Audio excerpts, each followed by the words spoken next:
I think coming into the RMR, I expected a lot of the lesser known teams to do well. I think with the Counter-Strike 2 coming out, it was to be expected that some of these teams would grind hard. They would see this as a new opportunity, as a massive opportunity to make a dent into the scene and to maybe surprise some of the bigger teams.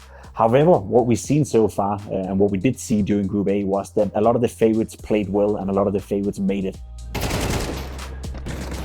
A team that really reassured me was G2. Everyone is very amped up on G2 and ready to scrutinize their every move, and we know Nico has had a little bit of a difficult transition to CS2, and here at the RMR he popped off.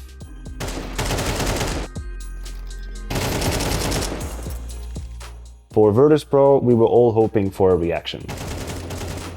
It was a very different flavor of VP that we found during the RMR. Much more aggressive than we were used to, much more ready to fight, and definitely disciplined in how they were closing rounds and closing games.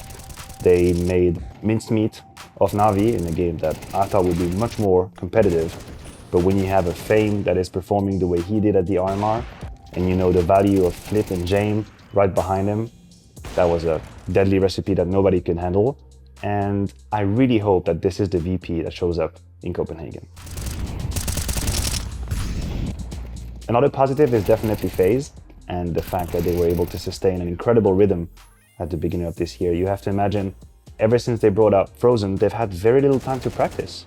They went from event to event to event, and finally they have a few weeks where they can work on their gameplay. And in fact, even if they were not completely ready, everybody knows that FaZe is not a team you want to take lightly, and they're going to be ready for Copenhagen. A lot of the teams that, you didn't really know what to think of as well coming into it. You look at the likes of Movistar Koi, who made it a great story as well. A team from a region that's had a tough time finding success at the majors. They qualified 3-1. Very impressive, very cool for them. You look at a team like Saw, who in their game to qualify for the major absolutely destroyed Fnatic. I thought going into that game, Saw versus Fnatic, close game, 50-50, could have gone both ways, but nah. The Portuguese players from Saw, they absolutely killed Fnatic and left no doubt whether or not they deserved to be at the major in Copenhagen. So that was a cool story in itself. There was also a couple of teams that I was left disappointed by. We cannot not mention it. NIP, a team who's won a major before, a team who has a rich history in Counter-Strike, did absolutely nothing during this tournament. They went 0-3 for a team of the caliber of NIP, for a team with a big budget like NIP is working with, and for a team with such a rich history in Counter-Strike. It's just mega disappointing. There's no way around it. And they just couldn't keep up with the context here. They couldn't keep up with the expectations, in spite of having a couple of close games where they showed here and there glimpses of quality. It was too fragile. This failure here at the RMR is going to mark the end of this roster, and we're going to have to see how they rebuild. We saw Falcons play at Katowice, made it to the semifinal, made it to the playoff at Katowice. New lineup, obviously a big budget, high expectations for them. Coming into this group as well, the seeding wasn't that great, but I still expected them to do way better than we saw.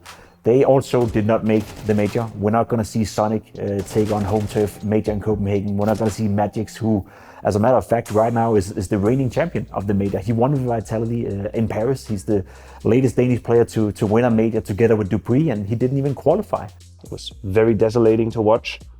The camera shots were tragic, seeing the sadness on their faces as they were eliminated against Amcal, and I don't think there are any excuses. I think they were aware that in spite of how young of a project that is, they needed to do better. It's going to be very painful for some of these players to miss the Copenhagen major.